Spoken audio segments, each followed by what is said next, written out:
Good afternoon. Today is Wednesday, the 15th of October, 2025, just after 1 o'clock. Welcome to UK Column News. I'm your host, Brian Gerrish. Delighted to have Diane Rasmussen with me in the UK Column studio in Plymouth. So welcome to you, Diane. Thanks. We'll be joined by Vanessa Beeley by live link.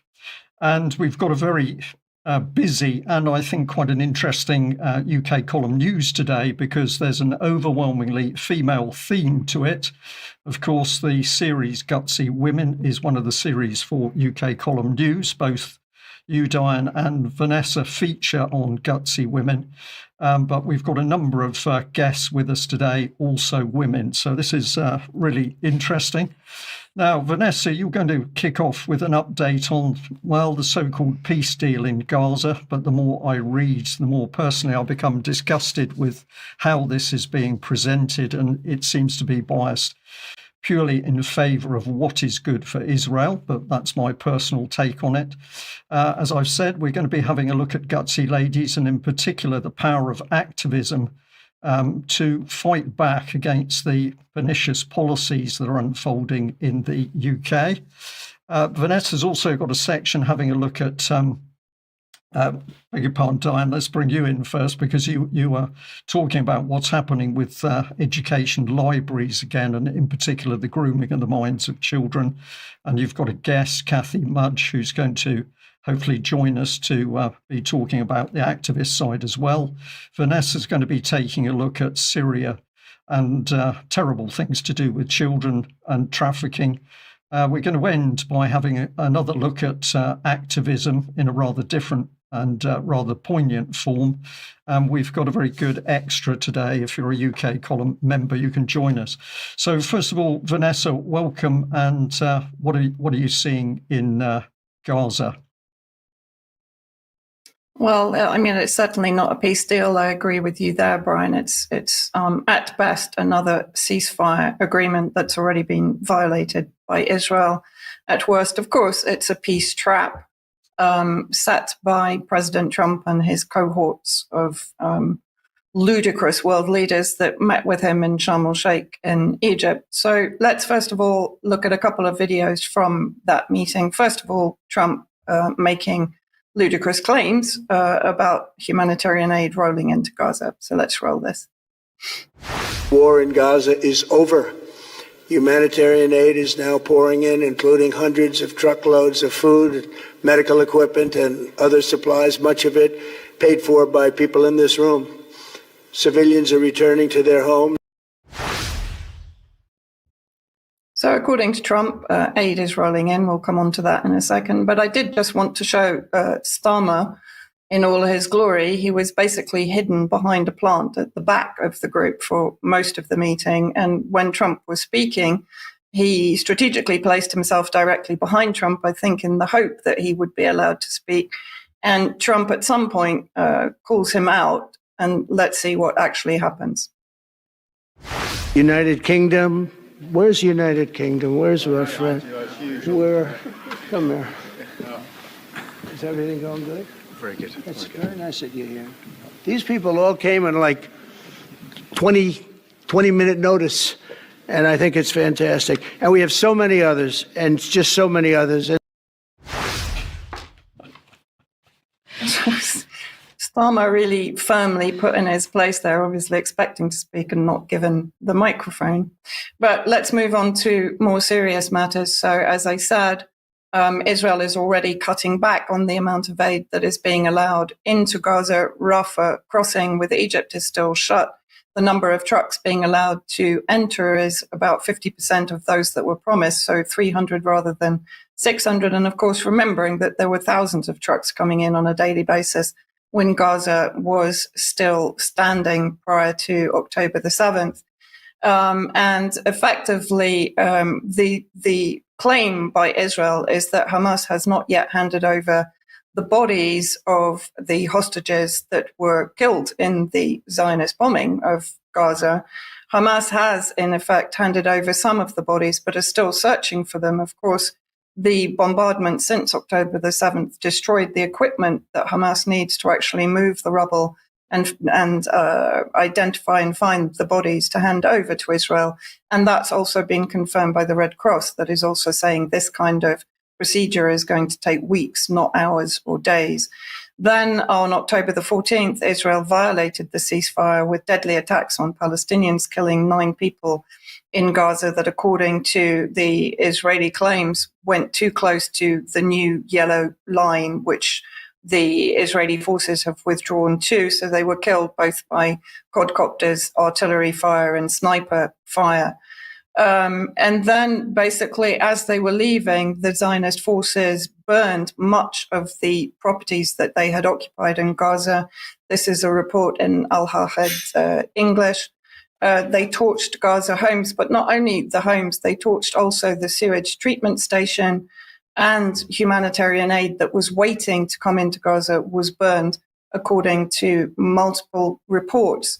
Then also we mentioned in last week's news that there was potential for the ISIS factions, or the extremist factions, that had been given weapons and were being funded by Israel to turn against Hamas and the resistance factions in Gaza, also being weaponized once the Zionist forces had withdrawn. And in fact, they have been conducting a series of assassinations. This is Gaza's Palestinian journalist Salah al-Jafari, killed by collaborators, as it says here, but working with Israel. So he survived 735 days of bombing attempts on his life, and the genocide only to be killed by the collaborators with Israel that Hamas is now trying to root out. And yes, they have executed members of that group.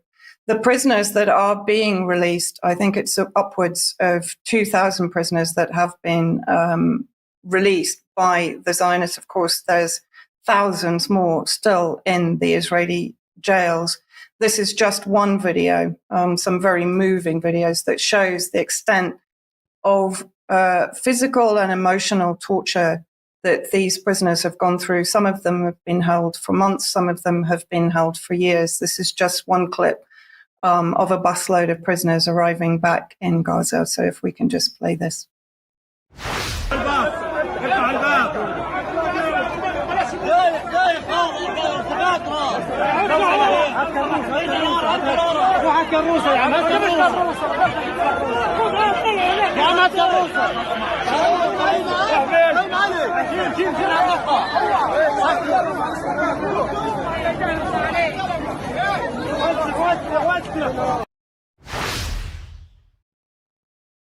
And the next image is of, I didn't play the video because it is quite harrowing. This is Dr. Mohammed Asalia, so a doctor that was taken from the Al-Shifa hospital, is now returned to the Al-Shifa hospital with severe heart pain and seizure after his time in the Zionist prisons. Let's hope that he can be helped to recover. And then finally, I just want to play part of an interview with Professor Haim Brashith, who's an associate research fellow at SOAS in the UK. And he's talking about basically what I've said many times, that any ceasefire that is agreed upon by Israel and the Zionist bloc, including, of course, President Trump, is effectively a way for the Israelis to recover from the conflict that they're currently involved in this case in Gaza, to pivot towards another. Let's hear what he says. He does agree with me.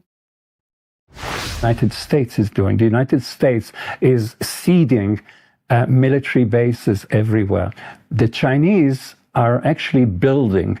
The Americans are destroying. So that's the difference between the two systems now fighting for control. And Israel is exactly where it belongs because they specialize in destruction. So I think the implications of a war against Iran might be very far-reaching if the Israelis get their way. First of all, if the war happens, which is almost certain, and secondly, if they get the upper hand, then the destruction is going to advance in Eastern Central Asia at a pace which we haven't seen yet. So this is the desperation of the West, which is spreading to military actions everywhere to stop what is a trading nation supremacy of China. And the American. So effectively, this ceasefire, I won't call it a peace deal, is, in my opinion, the start of something much bigger. Vanessa, thank you very much for that. I would say start of something else, which is going to be much worse as it unfolds, but terrible times. And I know that reporting what you are seeing and hearing there in the Middle East makes a real impact on you. So thank you for bringing that to us. We'll be able to discuss a little bit more in UK Column Extra after the news. Well, whilst that's the horrors in Gaza, here in UK, people are faced with an increasing sense of doom and breakdown. And of course, the lead is from the BBC. So just a screenshot from me of their webpage earlier today. But we're very big on the Israeli hostages who've been saved. But the rest of it is a mix of pop stars, pressure, breakdown, sickness, death and depression. And of course, this is backed up by all of the headlines in the papers. Some of it is utterly disgraceful. And for them to call themselves newspapers, I think is just becoming nearly a joke. But what is all this designed to do? Well, it's calculated policy. It's designed to create chaos, fear, breakdown, strife, anxiety, confusion and depression in UK. And many people are telling us here at the UK column how depressed they actually feel as they see things breaking apart. This is deliberate policy by the government, the unit party. It's not accidental. How are we going to counter it? We're going to counter it by sensible, measured activism. It's not enough to be at home and simply saying, no, I don't agree with this. You have to do something. So I'm going to emphasize that in putting out the UK column Gutsy Women series, I was acknowledging women who are actually standing up to be counted. And these were interviews that I'd done. Top right, Kimberly Isherwood from Public Child Protection Wales. But of course, we've also got the Fornethy women.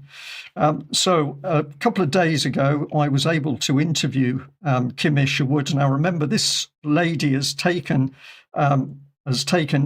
made a stand against the grooming of children by the Welsh government, the sexualisation of children in school. And her stand brought other people on board, and then it has gone international. So this is a little interview I did a couple of days ago where Kim was talking about what had happened following their visit to the United States and the World Health Organization conference. Kim, you're back with the other ladies from the States. A little while ago, I was able to do an interview with you where you were very excited that your team were going over to Washington to get together with other people from other countries around the world who are also concerned at what was happening with the grooming of children through the education system. And the plan was that you were all going to challenge the World Health Organization at their conference. How did that go? It was quite interesting. So the World Health Organization is in a building called Pan American Health Organization. They had a 5-day conference there. They are completely untouchable. They are unreachable. There was a marquee outside where some people were having tea. And considering there was a 5-day conference and this building has the World Health Organization on their sign outside, I'd say about 70% of people going in and out of that building had no idea what the World Health Organization was about. There was no reception desk. There was absolutely no way we could reach anyone at all. So some people might say that was a bit of a flop. However, I don't think that's a flop. I believe that is evidence of how out of reach these people are, how unaccountable they are. And that should show people, that should alarm people that these people have massive influence over our education. All 4 countries in the UK are adopting their guidance and they are unaccountable. unreachable. And that, I think that is a powerful statement, Brian. And I think people should be really concerned about that. So we didn't actually deliver the Declaration of Childhood to the World Health Organization. However, that plan hasn't gone away. We will continue with that, even if we have to go to Geneva. We will make our stance on this situation known one way or another. So I think that's a powerful message to everyone in the UK. These people have a lot of influence over our lives, our children, and our children's sexual development. And the fact that they are completely unreachable, there's no accountability there. This should scream alarm bells, for every single person watching this. This is a very good point, Kim, because these are the powerful people, but they're hidden in plain sight. In some ways they're hidden, in other ways you can see them, but they are operating at the global level. This is the level of people that when Keir Starmer says he can work with Davos or at Davos because he can get things done. These are the very people forming the policies that Keir Starmer is then implementing nationally. So yes, you by trying to take them on in a democratic way and not being able to do that, it highlights how unaccountable they are. The other thing which you were very excited about was the fact that it wasn't just Public Child Protection Wales team that was going to be there in America. There was going to be people from other countries. How did that bit go? Fantastic, Brian. I think what we found was there are a load of ladies out there and gentlemen as well with the same heart, the same concerns and the same commitment as us. And, I think that in itself is very powerful. We've got plans moving forward. We've got projects moving forward. And we have developed an international task force. And this international task force is going to concentrate on different projects, throughout this journey. And I've got nothing but admiration for these people. They work in a very similar way to what we work. And, like I said, we are delighted to have met these people, especially the ladies from the Rasmussen Institute as well. And we do have plans to fly these people over to the UK in April in time for our conference and for stage 2 of our plan regarding the bills and legislation that we want to enforce in every country around the world. Right, let's pick up on one thing straight away. The Rasmussen Institute, that's Judith Rasmussen, no longer with us, but she did so much work to expose the work of Kinsey and his use of paedophiles to produce so-called data on children. Horrific stuff, but that's one of your key points, that's been brought into the education system in UK for very young children. The other thing is, and you just mentioned to me a little bit before we became live today, that you're working now on a bill which you want adopted. Tell us a bit more about that bill. So back in the 1990s, Judith Rasmussen produced a bill. This bill was to investigate Alfred Kinsey's influence over legislation and education. This bill is supposed to remove all of that stuff. So this was in the 1990s. It got kicked into the long grass. And the ladies from Purple for Parents United, Indiana. So Audrey, who has worked very closely with Judith for over 30 years. Audrey was a sex educator. And there's Rhonda Miller, who is the CEO of Purple for Parents United. They have now revived that bill. And that was the second part of our visit to Washington, D.C. There was an entire day, a full day of meeting congressmen in their offices, presenting this bill, presenting footage of all of us from around the world, explaining what it's done to our country, what it's done to our children. And that was received. Fantastic. I think that was the best part of the whole trip. Highly exciting. So what we've decided is this needs to be a worldwide response. So out in America, the bills have got a code for what they call like HR 5742 and things like that. Over here, bills are named something different. So the bill we have produced for the UK is called the Child Protection and Research Ethics Bill 2026. And this is what we need everybody to get behind. We have 17 parent groups who are willing to get behind it, add their logos and their signatures. We have 2 barristers. We have some politicians out there. And even though we are starting the campaign for this in January, we plan to deliver this bill to Parliament in April during the time that we fly these wonderful ladies over to the UK. So all you guys will get a chance to meet these ladies yourself. You can join us in our conference and we will be going to Parliament to deliver it then. We're unable to deliver it to the Senate at that time in Wales because we'll be going through an election. However, it will be handed in after the May election has taken place. This is something we're excited about. We are not naive enough to think that this is going to go through first time. You know, this started in the 90s with Judith and it was kicked into the long grass. But the fact that all of these countries are on board on this project is tailored to our own country's needs.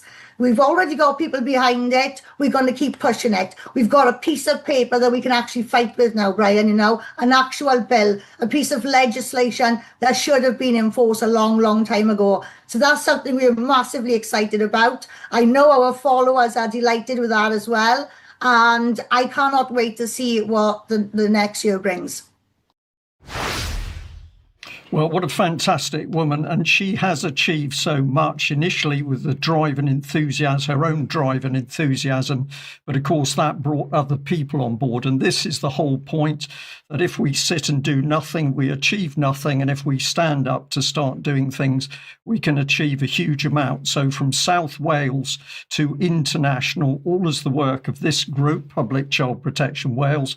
We just pop that up on the screen so that people can see the website. And of course, what are these amazing women doing? They're taking action to stop the state sexually grooming children through the education system. Diane, welcome to the news. And of course, you've been tracking what's been happening through the universities and the libraries. What have you got? Yeah, thanks, Brian. Really great to be here in Plymouth with you today. And hello to everyone out there. And also thank you again for making me one of your gutsy women back in the past. Pleasure. Thank you. So last week in the American Library Association was Banned Books Week. And I want to look at this because we do have direct connections, obviously, with the child grooming that's going on in libraries and schools and in the UK and increasingly throughout the world. So last week was Banned Books Week, according to the American Library Association and others. So who is the chair of Banned Books Week 2025? Actually, it's George Takei. Let's hear what George had to say about Banned Books Week. I'm George Takei, Honorary Chair of Banned Books Week 2025. As one of 125,000 Japanese Americans incarcerated in U.S. concentration camps during World War II, I know what it means to lose freedom. My graphic memoir, They Called Us Enemy, tells that story, and it has been banned multiple times. Why? Because it reveals unvarnished American history and shows how freedom can be taken away. Today, books about LGBTQ lives, including stories like my own, are also being targeted in schools, libraries, and bookstores across the country. Those who ban books want to lock away ideas they fear, but in truth, they are trying to steal our freedom to choose what we read and what our children read, our freedom to learn our full history, our freedom to see and understand each other. Banned Books Week is a time to remind our communities that access to books and knowledge is essential to democracy. Readers deserve to see themselves reflected in the stories we tell and to discover the stories of others. So together, let's stand up for the freedom to read so that all Americans can find ourselves and find each other in books. Learn more at bannedbooksweek.org.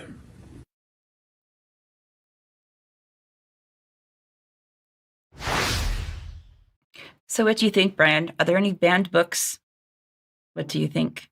Are books being banned? No, they're not, actually. No. What it does mean, though, however, is that some books maybe are not age appropriate for children. Correct. And as you might see, George Takei's book is sort of a graphic novel style, which typically appeals to young people, which I do not believe is age appropriate considering some of the content that is in that particular book.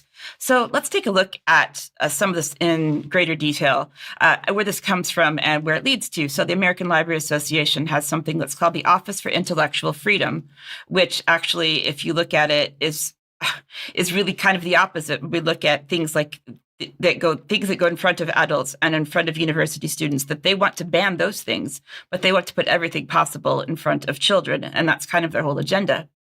Every library and other associations are called grassroots organizations, but they have huge amounts of funding that are part of or related to in some way the American Library Association. Here's one of their things that they did last week for Banned Books Week. It's called Read On, Tools to Help You Prepare for and Respond to Book Challenges. So what happens in America is that you can actually challenge books. It's what they call it. Concerned parents, grandparents, and other citizens who believe that things like violence, sexual content, etc., should not be placed in children's sections in public libraries or in school libraries. So this was an instruction manual, essentially, or an instruction webinar for librarians on how to deal with the pesky idea that children should not be looking at certain things and that parents want to bring this up, and what can we do with those horrible homophobic parents. American Library Association has the top 10 most challenged books every year. The list from 2024, the number of books that are mostly LGBTQ or sexualized content in general is very high, and they're mostly written for children, not based on the content, but based on the reading level. So we can say something it maybe is for children, but the content is not, just based on the words that are used in the book. So I Heart Libraries is another one of these organizations that talks about Banned Books Week in relation to the American Library Association. They have a whole website. All of these links to these organizations will be in the show notes.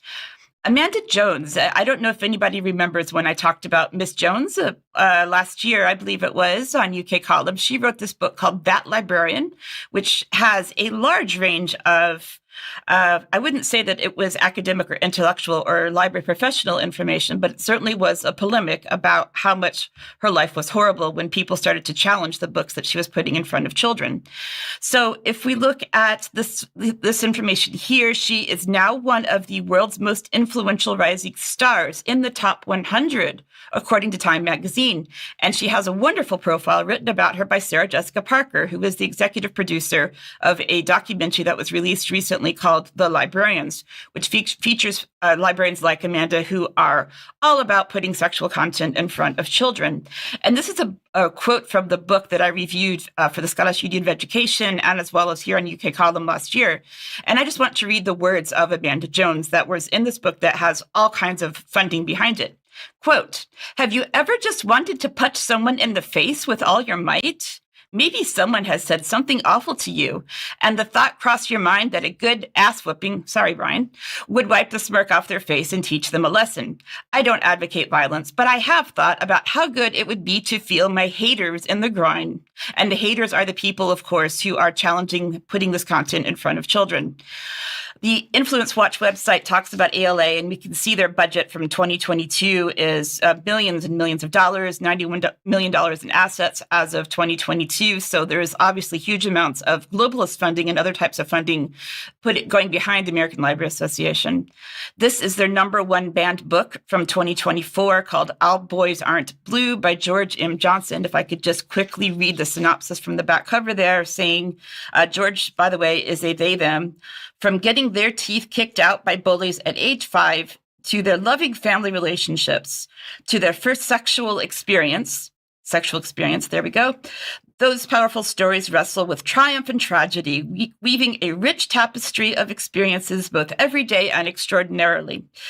Covering topics such as gender identity, toxic masculinity, brotherhood, inequality, Consent and Black Joy. George's remarkable story is a story for us all. Now you might think, okay, that's fine. He's got a story to tell. However, if we look at libraries around the UK and around the West, this one is placed on the shelf in the children's nonfiction section. This is from a library here in England, up in the Northeast, in the sort of the Stockton-on-Tees, I believe it is, from this library. And we can see the subject descriptions include juvenile literature, gaze, identity, juvenile literature, teenage nonfiction, audience level adolescent, and it is placed in the children's nonfiction material. This was in York Libraries. This is York Explore, but this is around the country. We can find these examples. So at this point, I would like to bring in Cathy Mudge, who is a guest with us today. She's been on UK Column previously, on Interview with Me, and on the news. She is from Protect and Teach. Cathy, welcome. And could you tell us about some of the amazing activism work that you have been doing locally, please? Yeah, sure. Well, we went to our local library, Exeter, and we went around the shelves and found 4 books, which you've got posted there. We could have probably found more if we looked longer, and we decided to challenge the librarians about their books and the content in the books. So we asked to speak to the librarian manager. He came down to speak to us, and we showed him the book, and we explained our concerns about the fact that it discusses sexuality. It actually teaches children about gender identity, sexual relationships, and different families. And we felt it was inappropriate that it was in the children's section. All brightly coloured to attract children in. We found the average age of children going in was 8, is unaccompanied by adults. So from 8 years old, they can pick these books up. So I've got a few examples of books that you sent me from your visit to the library. If you could maybe just, I'll put these on the screen. If you can just tell us what these books are, and just to say that people can look up these titles for themselves if they would like to do so. Okay, well, first of all, as you can see, it's LGBTQ+. What is the plus? No one ever tells us that bit. It's advertising the flag. That's the Pride Progress flag. The inverted V is to do with trans children. And basically, we call it the trans mutilation flag, because the child mutilation flag, because that's really what it represents. So whenever you see that flying, be very aware that they're targeting children. It's not just about the LGB. The LGB are trying to reclaim just the rainbow stripes and the rainbow flag.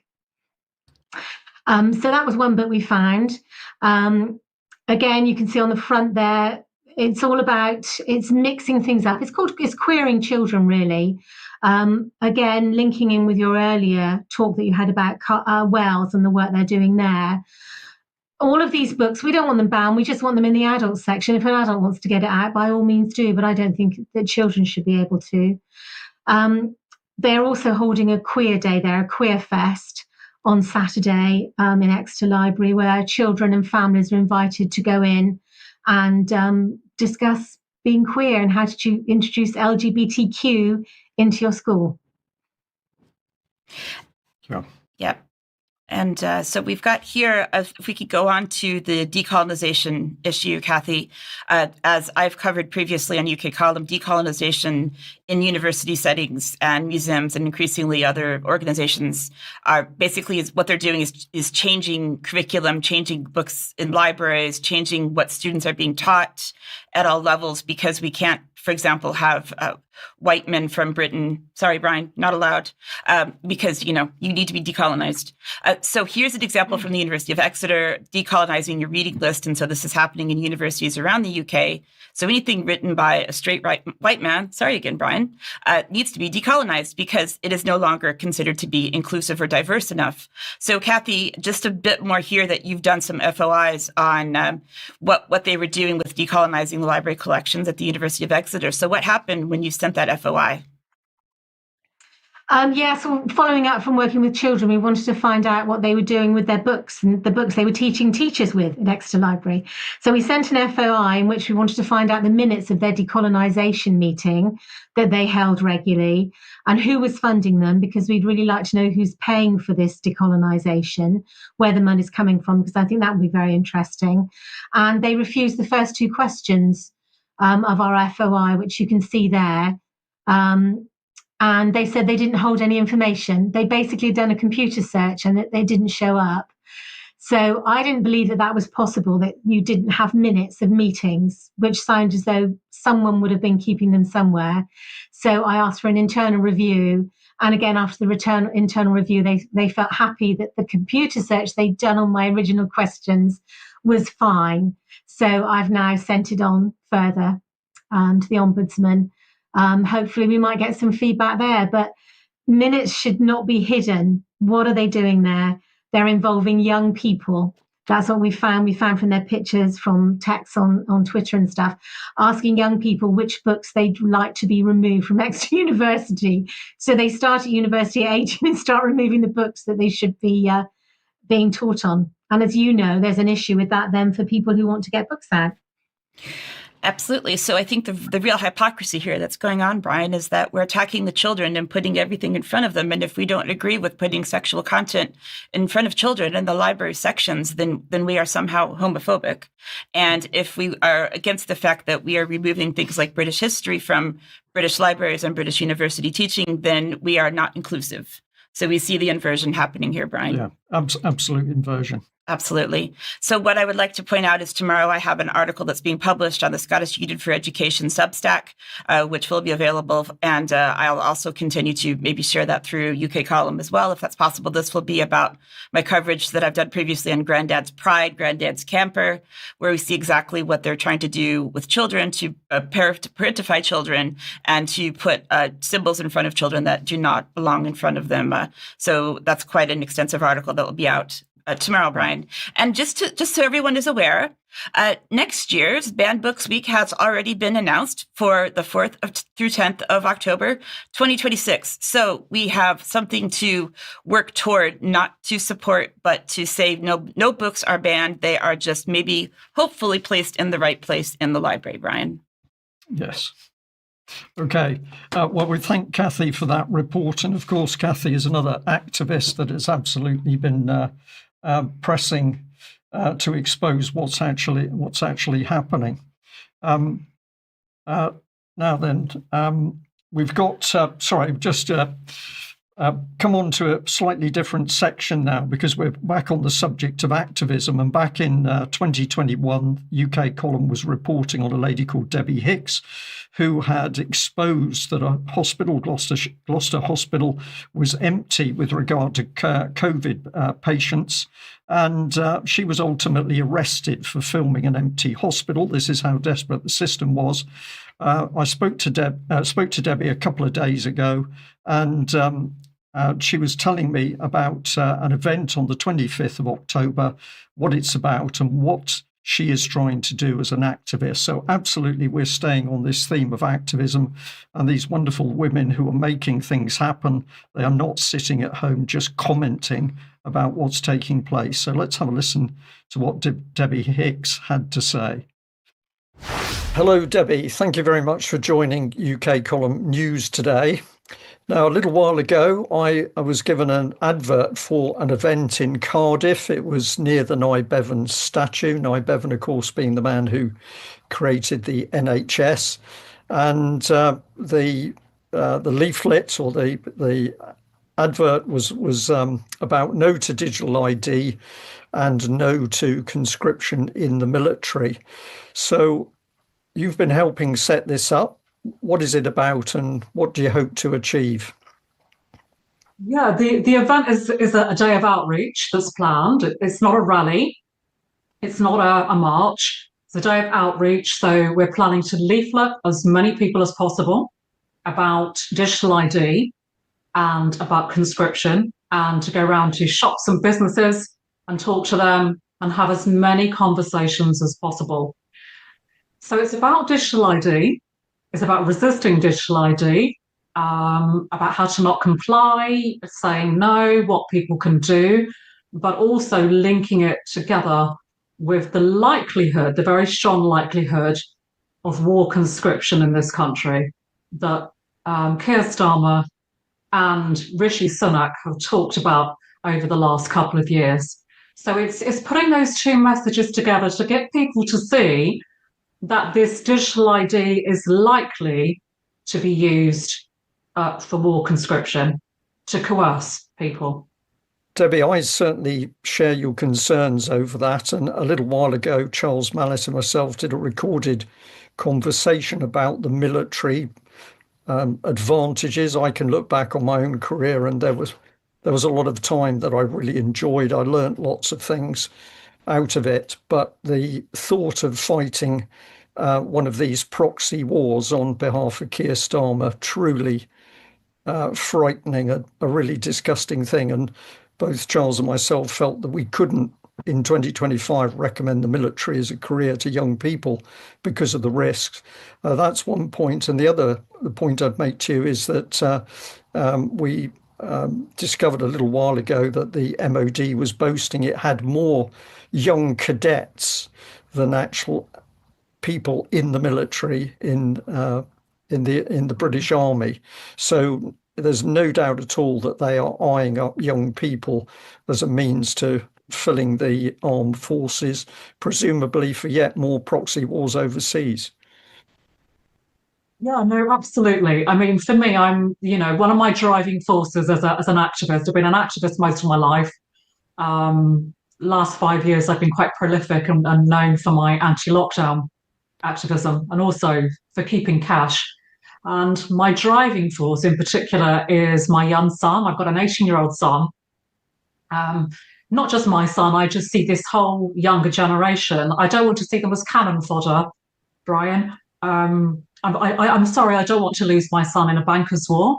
I can't do it. And I just feel if there's any time in history where people are more aware of what wars are about, we've got all that history, that whole never again. What happened to saying never again? The war to end all wars. And I just feel like now's the time when we can go out and put the message over that there are ways to resist, and that we need to see that these digital systems are likely to coerce our children, and that fighting back with that is the way to do it.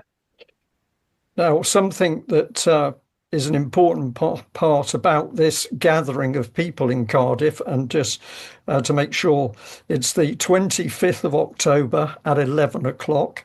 But you're talking about leafleting, you're talking about talking to members of the public and shops and businesses. So this is not about a loud protest with banners. This is about trying to actually engage the public and educate them really as to the concerns that you've got. Is that right? Absolutely. It's a good conversation, really. It's my particular style of activism that I've done over the years that I enjoy, and I feel it works. And I feel with a topic like this, with digital ID, which we know is very unpopular, and war, of course, no one wants war. No one wants their children to do this. I wouldn't imagine many people will anyway.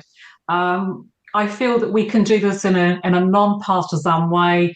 It's not going to alienate people. It's a topic that I think everyone will understand if we talk to them. The beauty of this kind of outreach is we can do something called cascading, something I learned from years ago when I used to be involved in Labour politics for my sins. We're going to that. But it's this idea, it really works actually, is if you have a conversation with somebody and they agree with you, you say, can you please have that conversation with somebody else? And if they agree with you, ask them to do the same. And it's just a really powerful way of getting those conversations going. And anybody that's listening can do the same if you agree with what we're talking about today, with what I'm talking about. Do that with a friend, do it with family, and ask them to do the same.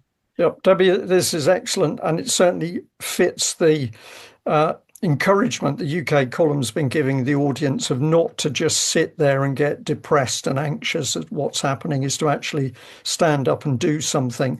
And what you're suggesting is very easy. Start a conversation. Doesn't work, you move on to the next person. But when it does work, you ask them to share that. Now, you've also got some quite high-profile guests for your gathering. You've got Andrew Bridgen and Piers Corbyn. Are there going to be some formal talks to the public present? My opening speech is just to kind of rally people up and get them thinking about these things. Quite somber kind of message in a way, what we're talking about, but also to rally people up and say, come on, we can mobilise. We can get out. We can do things like we did during lockdown with the risk of COVID passports. We were all out over the country doing this during 2021. And I feel it actually made a big difference, actually. So I think we need to do that again. We need that spirit. We need that energy. And I'm hoping these events will really buoy people up with Andrew and Piers. Yeah. Right, that's absolutely great. Final comment for me. It's really interesting, but it appears that South Wales in particular has got a lot of drive amongst the public. You've got all the tremendous efforts of Kim Isherwood and her team doing Public Child Protection Wales. I've been speaking to several other people in South Wales over the last few days, and they're all talking about being active, getting people to go out and communicate with people, not just to be on the streets with a banner shouting. So really fascinating segment there, and lots of positive advice about how to actually make things happen with other people. For anybody that can get to Cardiff on the 15th, this is the details. So the meeting is at 11 o'clock in the morning, and it's next to the Bevan statue in that should be statue in Queen Street in Cardiff. So if you can get there, please do. And I was referring to a discussion between myself and Charles Mallet to do with does your country need you? Should you join up to the military? And that's it on screen.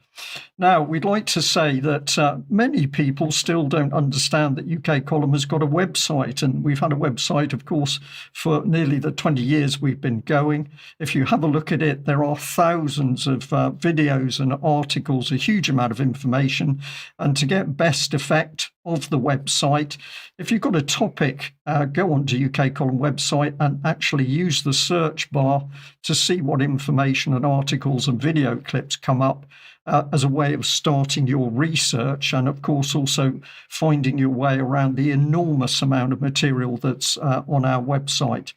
If you want to help us and become a member to support our work, then of course you can go to this part of the website and click here, and you can join up as a member. You can make a donation, and of course you can buy something through the UK Column shop. And anything you choose to buy, of course, helps us out, because we can only do what we do because of the wonderful financial support by members and supporters. Now, we've got more information coming up on the UK Column stream. We've got Germ Warfare tonight at 7 with Bruce Fenton. He's having a look at the origins of the human race, and this is just an open discussion on where humans came from in the beginning and how they migrated throughout the world. So that's fascinating.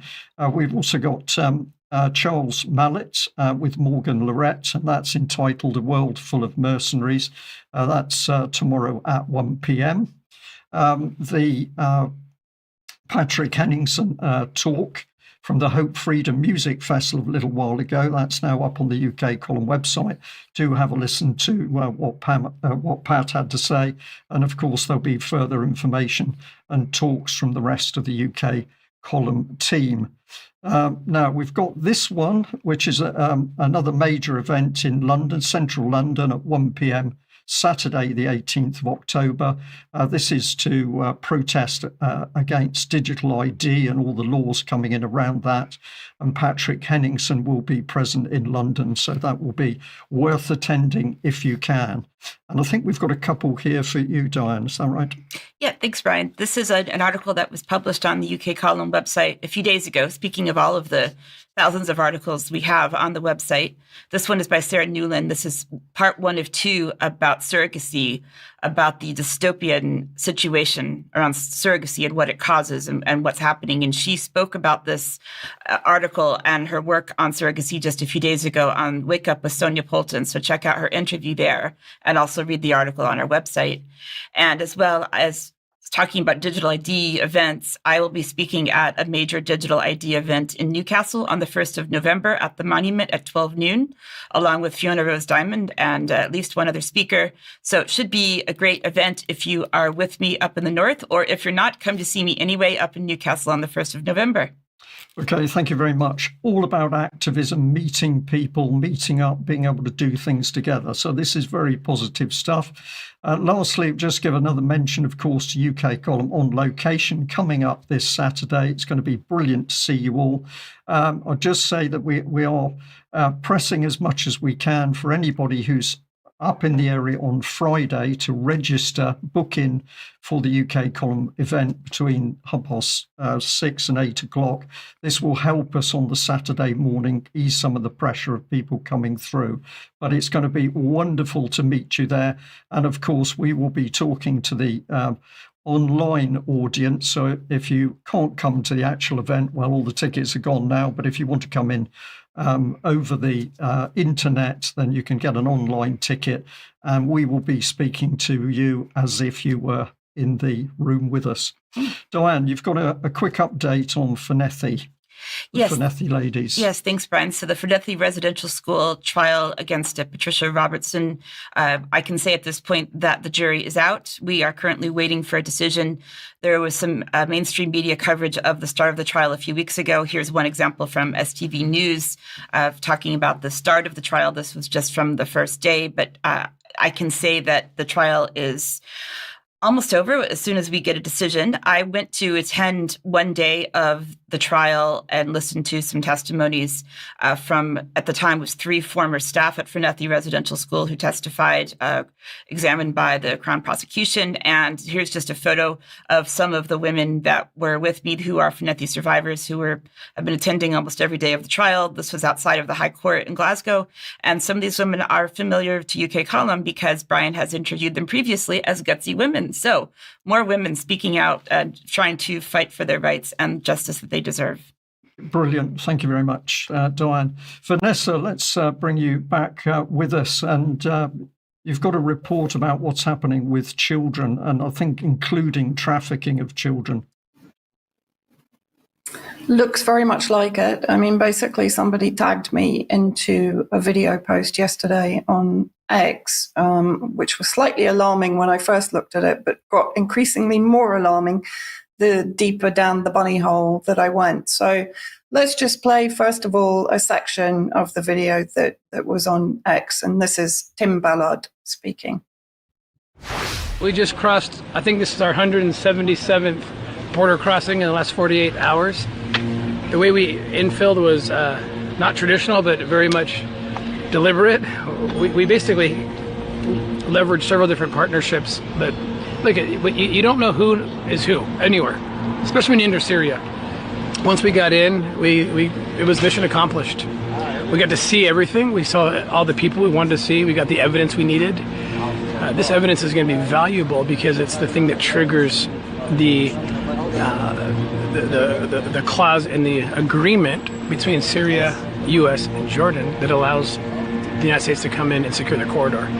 So that was very key to get that evidence, but really it was to see the kids, see the people, bring hope to them, let them know that people do love them.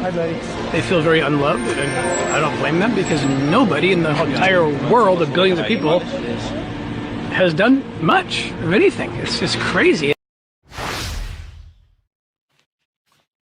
So that's the introduction to Tim Ballard that I had yesterday, and then I started to look into it. So first of all, from a political perspective, we've spoken many times. This is an article in Haaretz, fairly recent one, that Israel was basically weaponizing the conflict that grew out of Jolani's attacks through the tribal forces on the communities of Swedo in southern Syria that led to some appalling massacres.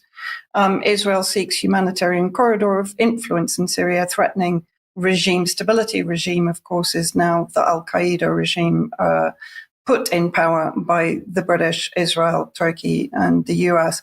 This is just quickly to show people the map. So the yellow arrow at the bottom, going from the occupied Golan territory, which is Syrian territory, of course, being gifted to Israel by President Trump, shows how the humanitarian corridor that Israel wants to create will cross through Dara in the south and into Sweda, and then join with what is known as the David Corridor, which will give Israel access up the eastern border with Iraq and Jordan and Syria, and join up with the Kurdish separatist factions in the northeast. So that's the political aspect of what Tim Ballard is doing, and that's what I was first focused on. And here he is in the same video, basically confirming that he's working for Israel. So if we just run this. But it was mission accomplished, and now we got to get to Jerusalem to get the information to the right government officials to go to the next phase, which is establish a corridor, get provisions, and continue to liberate and restore. So very clear confirmation there that he is working for the Israeli regime in securing their assets in southern Syria. Then I started to look into who is Tim Ballard, and this came up as the Tim Ballard Foundation, which is where the alarm bells started to sound very loudly. As you can see there, he's a vigilante focusing on ending child trafficking. Now, as soon as I see that, generally speaking, particularly in American NGOs or UK government-backed NGOs, I immediately start to get highly suspicious that rather than preventing child trafficking, they might actually have a hand in facilitating it. Very close to President Trump. This was back in 2019. He was brought into Trump's administration to help Trump argue for a border wall in the south with Mexico, on the basis, of course, that it will halt sex trafficking. He's from Utah. That's why Tim Ballard on Trump's right there is with him and is very, very close to Trump even now, which, of course, immediately also made me start thinking of the Epstein files and Trump's refusal to release information, because it's very difficult to avoid that kind of connection when we're looking at someone who's dealing as a vigilante with the extraction of children from child trafficking rings, allegedly. Then let's have a look at this is an interview that he did very recently in the last few days with a Christian Zionist outfit called Media Line. The headline there says it all: Tim Ballard sacrifices all to save Syrian children. Again, alarm bells are going off. And I just took out the main details from the article on Tim Ballard, which again are not going to be very reassuring. Over a decade as a special agent for the Department of Homeland Security, close friends, as he says in the article, with President Trump, working with the Israeli regime to access Sweden, as we've just mentioned, promoting the Abraham Accords, which of course is normalization with the Gulf Arab states, with Israel, and he's pushing Syria towards such a normalization. He was in Iraq 2017 to 19. He allegedly evacuated 10,000 Yazidis and Christians to Australia. He was also involved in Haiti. He adopted 2 children himself, which according to Against Child Trafficking is nothing more than legalized trafficking if you're actually going to adopt a child from its indigenous country and bring it outside of that country to another culture. And currently he's pivoting towards Latin America, of course, as Trump is ramping up propaganda, particularly against Venezuela. Again, then I started to go further. This was an article in the New York Times in October 2024. To the world, he's an anti-trafficking hero.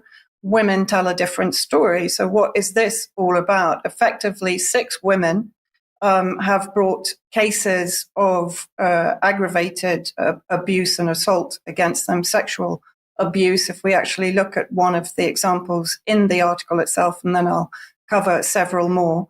In interviews and legal papers, the women described similar scenarios. Mr. Ballard recruited them to act as his romantic partner in undercover operations in which they would pose as wealthy sex tourists, a tactic he referred to as a couple's ruse. It had 2 purposes, he told them. It provided an easy excuse to avoid having sexual contact with the sex workers, and some people might be more open to confiding in a woman. Apparently, the role play went beyond the actual operation. What he would say is that as they're constantly under surveillance by the trafficking gangs, he would have to prove to them that he had a sexual relationship with the women that he had trapped into, as they believed, helping children. So he would sexually assault them in the car or in the hotel room, in the office, and so on. He was also reported as having handed over money to sex traffickers to procure underage teenagers for sex.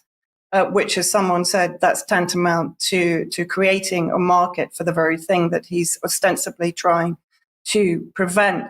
He created, or he was the subject of a film called The Sound of Freedom.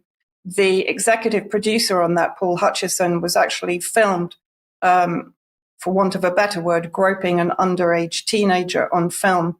Ballard excused that behavior by saying that he had invested heavily in Ballard's operations. Hutchinson himself has now started a child liberation foundation, again, to rescue children from sex trafficking. So I just want to play this section of his latest interview, Ballard's latest interview with Medialine, where he protests the cases against him. Before, so it's all going to come out. You know, it's funny that when I won in court in Utah, the media in Utah, who's owned and controlled by the very people who are trying to keep me looking bad, because if I'm guilty, if I'm innocent, they're guilty, right? And so they'll do anything. So I literally win in court, and they spin and lie to make me look like the bad guy. Like, it's unbelievable. Don't trust any news outlet, right? None of them are Matthew 18 compliant. Matthew 18 compliant. I mean, I have to say he is an out-and-out Christian Zionist. That is very clear from many of his interviews and statements in the media. The fact is that the case was not actually withdrawn. This was only one of the lawsuits filed against Operation Underground Railroad, which was his original organization. He's actually been sacked, according to Operation Underground Railroad, that is now known as Our Rescue. He claims that he left on the basis of claims of sexual abuse and so on. But effectively, it was dismissed, not because of the merits of the case were lacking, but he said the case must be dismissed. Sorry, could I just have that back on? It was dismissed because of the way evidence against Ballard was obtained. Celeste Boris, one of the women bringing the case against Ballard, accused him of grooming and sexually assaulting her when they were supposed to be on operations to save children from human trafficking. And for evidence, she downloaded more than 90 documents from Ballard's email. Boris worked under Ballard as his executive assistant, including after he was accused of sexual misconduct and permanently separated from OUR.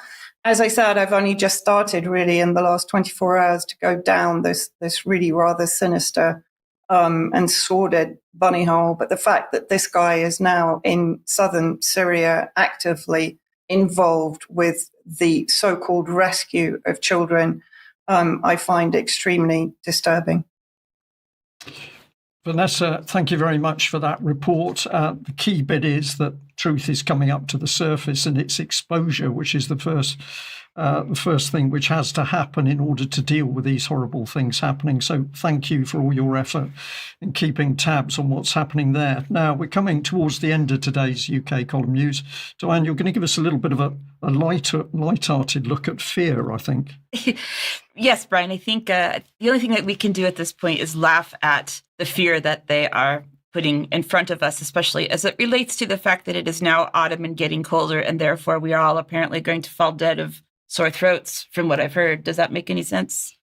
No. No. Okay. Well, let's look at it anyway. So let's start at the BBC. They posted here on the 30th of September that COVID cases are rising with new variants Nimbus and Stratus. Now, I kind of like the pun, right? Because Nimbus and Stratus are both clouds. So we're rising to the clouds with Nimbus and Stratus. And, you know, they're absolutely miserable to have a sore throat. Look at that poor man, right? It's a little bit. So we started with the BBC. And, you know, if you have a sore throat, you need to call your doctor. You need to line up for whatever medication they want to put into your... Yeah, whatever's waiting. So the UK Health Security Agency posted on Facebook on the 9th of October that respiratory viruses circulate all year, but during winter, several circulate at the same time. So I guess only one circulates during the summer. Is that what it means, Brian? Who knows? Because the advice changes regularly, and it's so confusing and nonsensical. It certainly does. But the sad emoji and the fingers pointing downward give the UK HSA quite a bit of credibility, I think. Especially the woman who apparently is coughing through her hand, which they told us in 2020 wasn't safe. Right? Weird. Yeah, true. So she's spreading viruses, coughing into her hand there. Should be put in prison. Absolutely. Lock her up. So up from where I am in the Northeast normally, except this week when I'm in Plymouth, this is from County Durham, live with one of the mainstream papers where I live, where I'm not sure what the mask is doing to help anybody, because the mask had to be moved down to stick the swab up the lady's nose. So I'm not sure why she's masked up. It doesn't really do any good if it's not, obviously over the nose, not helping anything. But we have a new vaccine warning because the so-called COVID cases are rising across the Northeast. So make sure you're lining up if you haven't done so already. Have you lined up, Brian? No, I haven't, and I won't be. Good, thank you. Devon Live, so locally here, where we are in Devon, I've gone from my house to yours.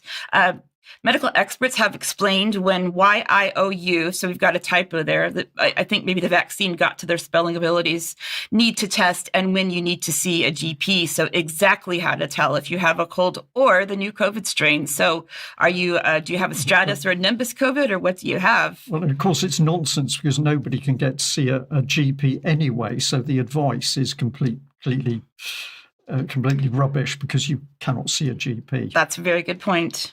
And so Yorkshire Live, so sort of just south of me, new COVID strain or flu, how to tell different symptoms apart this winter. I'm not sure what that is. Is that an insect? That little green looking, is that a cucumber possibly? Cucumber, yeah, maybe half a virus. Yeah, something healthy, maybe. I don't know. Anyways, the emoji needed a tissue, so there we go.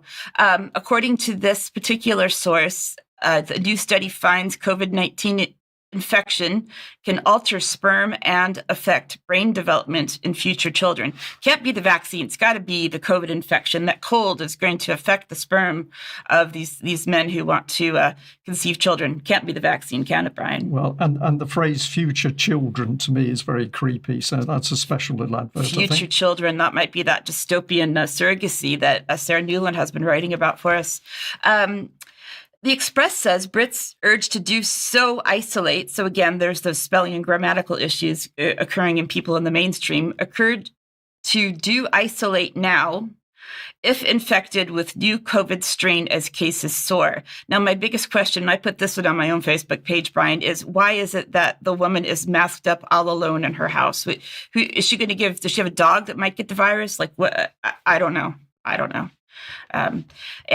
So the Daily Mail said to us on the 13th of October, quote, like a biological bomb, scary emoji, haunting prediction of where next pandemic will strike and how it could kill over 7 million.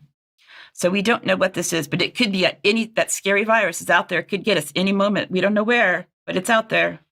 We're putting a bit of black humor into this, but of course, many people out there are sucking up this information and it's making them very fearful of the future. So I'll just clarify that what we're doing today by mocking this stuff is one, to boost morale, but also to get people out there spreading the word about what disgraceful political applied psychology this is. Yeah, no, it is. We have to laugh at it because it's about the only way that we can fight it, I believe. But we also have to say, well, this is what is out there on these Facebook posts. And I found these all on my Facebook feed. So even though we might think that, they're not worth listening to, clearly people are, because they're continuously pushing out this content for people to get afraid about the fact that their throat hurts.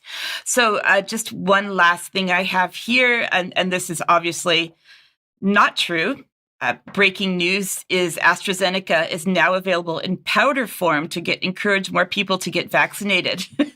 And this, I'm on my third bag today, said one woman. So she's doing lines. I personally, if it were powder, I'd probably mix it in with my coffee or tea instead of, I don't like putting anything in my nose. So, but she has chosen to just do some lines.